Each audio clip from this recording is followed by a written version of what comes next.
तो गाइज आज के वीडियो में हम बात करने वाले हैं ETFs के लिए best demat account trading app कौन सा रहने वाला है। और ये वीडियो बहुत ही एवर्टेड वीडियो है, काफी लोगों ने यहाँ पर कमेंट्स किया था ETFs के लिए। इनफैक्ट कई लोग तो इस सीरीज को लगातार वॉच कर रहे हैं। अगर आपको नहीं पता कि हम एक सीरीज में हैं और इस सीरीज में हम जान रहे हैं कि अलग अलग कैटेगरीज के लिए डीमैट अकाउंट कौन सा रहने वाला है। हमने इस सीरीज में अभी तक कवर कर लिया है कि ऑप्शंस के लिए बेस्ट डीमैट अकाउंट कौन सा रहने वाला है, लॉन्ग टर्म इन्वेस्टमेंट के लिए कौन सा डीमैट अकाउंट बेस्ट रहता है, म्यूचुअल फंड्स के लिए कौन सा डीमैट अकाउंट बेस्ट है, फुल सर्विस ब्रोकर्स में अगर आप जाना चाहते हैं तो कौन सा डीमैट अकाउंट बेस्ट है, बैंकिंग ब्रोकर्स में कौन सा डीमैट अकाउंट बेस्ट है।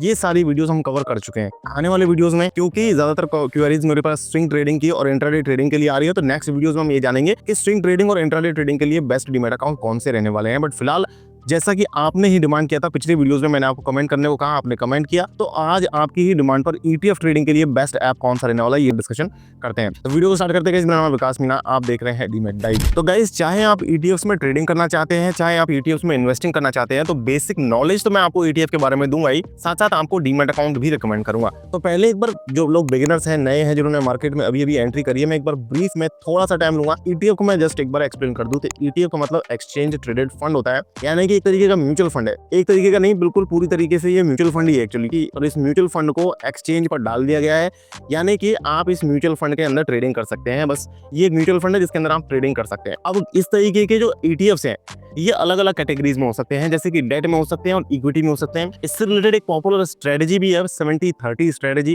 जिसे ETF में यूज किया जाता है, वो भी अभी आपको बताऊंगा। लेकिन पहले आप समझ लीजिए कि डेट ETFs का मतलब क्या है और इक्विटी ETFs का मतलब क्या है। तो देखिए, डेट ETFs में क्या होता है कि जिस तरीके से म्यूचुअल फंड डेट कैटेगरी में होते हैं, यानी कि बॉन्ड्स के म्यूचुअल फंड्स होते हैं, कुछ गवर्नमेंट सिक्योरिटीज के म्यूचुअल फंड्स होते हैं, उसी तरीके से उन म्यूचुअल फंड्स का ही ETF होता है जो डेट ETF कहलाता है, यानी कि वहां पर फिक्स्ड रिटर्न मिलता है। और इक्विटी म्यूचुअल फंड्स या इक्विटी ETF में क्या होता है कि आपको कंपनीज के और बहुत सारी कंपनीज का एक पोर्टफोलियो होता है, जिसमें 20, 30, 50 कंपनीज हो सकती हैं। वो म्यूचुअल फंड का एक ETF बना दिया गया है, तो आप उसे म्यूचुअल फंड का है चाहे ETF का है, कोई डिफरेंस नहीं है। बस आप ETF में जो है ट्रेडिंग कर सकते हैं, आप ये समझ लीजिए। तो जो लोग मार्केट को ट्रैक कर सकते हैं, उनके लिए यहाँ पर ETF में मैंने पिछले वीडियोज में आपको ये स्ट्रेटजी बताई थी कि बाय ऑन डिप्स जो है वो स्ट्रेटजी काफी कारगर होती है। इसके अलावा मैंने ETF के बारे में और भी कई सारे वीडियोस बनाए हैं, जहां पर मैंने आपको कुछ बढ़िया ETFs भी रिकमेंड किए हैं। तो उन वीडियोस की लिंक मैं ऊपर आई बटन में और आपको डिस्क्रिप्शन में एंड स्क्रीन में प्रोवाइड कर दूंगा, आप जाकर के उन्हें वॉच आउट कीजिएगा। अभी फिलहाल हम बात करते हैं कि ETF की जो 70-30 स्ट्रेटजी है वो क्या है। तो गाइस, ETF के बारे में अगर आप और ज्यादा सीखना चाहते हैं तो मैं आपको रिकमेंड करूंगा कि कुछ बुक्स का लिंक मैं आपको यहाँ पर डाल दूंगा। बुक्स को भी आप रिकमेंड कर सकते हैं, रेफर कर सकते हैं। देखिए, मैंने भी जो शेयर मार्केट की इन्वेस्टमेंट के बारे में सीखा है, एक्सपीरियंस से तो मैंने सीखा ही है, साथ साथ मैंने इनिशियली बहुत सारी बुक्स पढ़ी थी। जैसे कि मैंने पीटर लिंच की बुक्स पढ़ी थी, मैंने फिलिप फिशर की पढ़ी थी, वॉरेन बफे की पढ़ी थी, कुछ मैंने ट्रेडिंग के ऊपर भी बुक्स पढ़ी है। इस तरीके से आप भी अगर आपकी ETF की नॉलेज को शार्प करना चाहते हो तो ETF के ऊपर मैं आपको कुछ बुक्स जो है वो यहाँ पर डाल दूंगा, आप उन्हें चेकआउट कर सकते हैं। अब बात करते हैं हम ETF की 70-30 स्ट्रेटजी के बारे में। तो यहाँ पर 70-30 स्ट्रेटजी में होता ये है कि आपके पास मान लीजिए अगर टोटल 100 रुपए की इन्वेस्टमेंट आप ETFs में करना चाह रहे हैं, तो उस 100 रुपए में से आपको 70 रुपीज तो इन्वेस्ट करने हैं इक्विटी ETFs में और 30 रुपीज आपको यहाँ पर इन्वेस्ट करने हैं डेट ETFs में।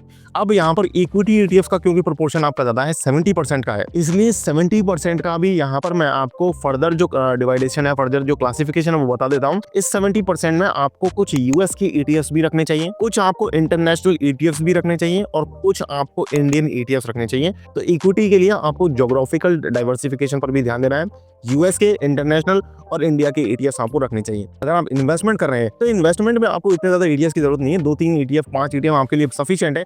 अगर आप ट्रेडिंग कर रहे हैं, अगर आप ETFs का शॉप बना रहे हैं, जैसा कि मैंने पिछले वीडियोस में आपको बताया, शॉप का मतलब सिंपल, बहुत सारे ETFs के हम दुकान बना लेते हैं, अपने घर पे रख लेते हैं, अपने डीमैट अकाउंट में 25, 30, 50 ETF रख लेते हैं और जिस दिन उनमें से कोई ETF जो है वो डाउन जाता है, उस दिन हम उसे खरीद लेते हैं और जिस दिन कोई ETF उसमें से बढ़ता है हम उसे सेल कर देते हैं और उस पैसे से हम दूसरा ETF वहां पर परचेस कर लेते हैं। इस तरीके से एक फ्रीक्वेंसी आपकी बनी रहती है, एक आपका रेगुलर बिजनेस बनता रहता है। आपकी दुकान में कुछ ETFs भी रहते हैं और कुछ आप सेलिंग करके प्रॉफिट भी अर्न करते रहते हैं। तो इस तरीके की स्ट्रेटजी जब आप चाहेंगे, बनाना चाहेंगे, तब आपको ज़्यादा नंबर ऑफ ETFs की जरूरत पड़ेगी। उस टाइम पे आपको ये 70-30 स्ट्रेटजी जो है वो हेल्प करेगी। अगर इन्वेस्टमेंट के बारे में सोच रहे हैं सिंपल, तो आप 4-5 ETFs आपके लिए सफिशिएंट है। अब हम बात करते हैं कि बेस्ट डीमैट अकाउंट यहाँ पर ETFs के लिए कौन सा रहने वाला है। देखिए, सबसे पहला क्वेश्चन जो है वो किसी बिगिनर के दिमाग में यही आता है कि ETFs के लिए क्या हमें कोई अलग से डीमैट अकाउंट बनाने की जरूरत है। तो देखिए, सबसे पहले तो मैं आपको इसका जवाब दे दूं कि आपको कोई अलग से स्पेशलाइज्ड ETF का डीमैट अकाउंट बनाने की जरूरत नहीं है। यहाँ पर जिस डीमैट अकाउंट के थ्रू आप इक्विटीज में या फ्यूचर एंड ऑप्शंस में इन्वेस्टमेंट कर रहे हैं, उसी का यूज करके आप ईटीएफ्स परचेज कर सकते हैं। जनरली सारे ही डीमैट अकाउंट्स में आपको ईटीएफ्स मिल जाते हैं। जैसे कि बड़े बड़े नामों की बात करें तो ज़ीरोधा है, अपस्टॉक्स है, एंजल वन है, इन तीनों ही ब्रोकर्स में आपको जो है ईटीएफ्स मिल जाते हैं। अब फिर भी अगर आप जानना चाहते हैं कि बेस्ट कौन सा रहेगा, तो मेरे हिसाब से जो बेस्ट रहने वाला है वो मैं आपको रिकमेंड करूंगा। उससे पहले आपको बता दूं कि जो डीमैट अकाउंट आपको मैंने ऑप्शन ट्रेडिंग के लिए बताया था, वही डीमैट अकाउंट मैं आपको यहाँ पर ईटीएफ्स में बताने वाला हूँ, क्योंकि यहाँ पर ऑप्शन ट्रेडिंग की जो आपकी रिक्वायरमेंट होती है और ईटीएफ ट्रेडिंग की जो रिक्वायरमेंट होती है वो काफी ज्यादा सिमिलर है। ऑप्शन ट्रेडिंग में भी आपको कई सारी स्क्रिप्ट्स का एक बास्केट बना करके काम करना होता है, इसी तरीके से आपको ईटीएफ्स में भी कई सारी स्क्रिप्ट्स का बास्केट बना करके काम करना होता है। तो अगर आप ट्रेडिंग कर रहे हैं तो आपको यहाँ पर एंजल वन जो है वो काफी ज्यादा हेल्प कर देगा, क्योंकि यहाँ पर आपको एक स्टॉक बास्केट बनाने का एक फीचर मिलता है, ईटीएफ्स की बास्केट बनाने का फीचर मिलता है। अब अगर आप ईटीएफ की शॉप भी बना रहे हो तो भी एंजल वन आपके लिए हेल्प कर सकता है, क्योंकि एंजल वन में एक स्पेशलाइज्ड फीचर है ईटीएफ्स को लेकर के, वो है ईटीएफ एसआईपी का।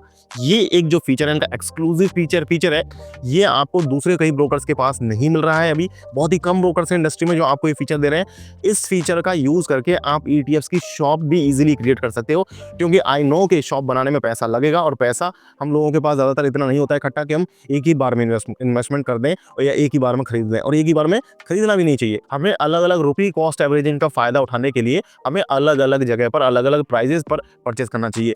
तो एंजल वन का यूज करके आप ईटीएफ एसआईपी क्रिएट कर सकते हो, जिसमें डेली, वीकली, मंथली आप किसी भी तरीके से किसी भी फ्रीक्वेंसी की एसआईपी कर सकते हो, या कस्टम डेट भी आप अपने हिसाब से डिसाइड कर सकते हो। तो इस हिसाब से इन फीचर्स की वजह से मुझे लग रहा है कि ईटीएफ्स के लिए आपको एंजल वन अच्छा रहने वाला है, और खुद मैं भी एंजल वन को ही यूज करता हूँ। ट्रेडिंग हो चाहे इन्वेस्टिंग हो, मैं एंजल वन का ही इस्तेमाल करता हूँ। तो आपको डिस्क्रिप्शन में एंजल वन का लिंक भी मिल जाएगा। इसके अलावा अगर आप चाहें तो जिस भी डीमैट अकाउंट के थ्रू आप अभी काम कर रहे हैं, आप उसी डीमैट अकाउंट से ईटीएफ खरीद सकते हैं।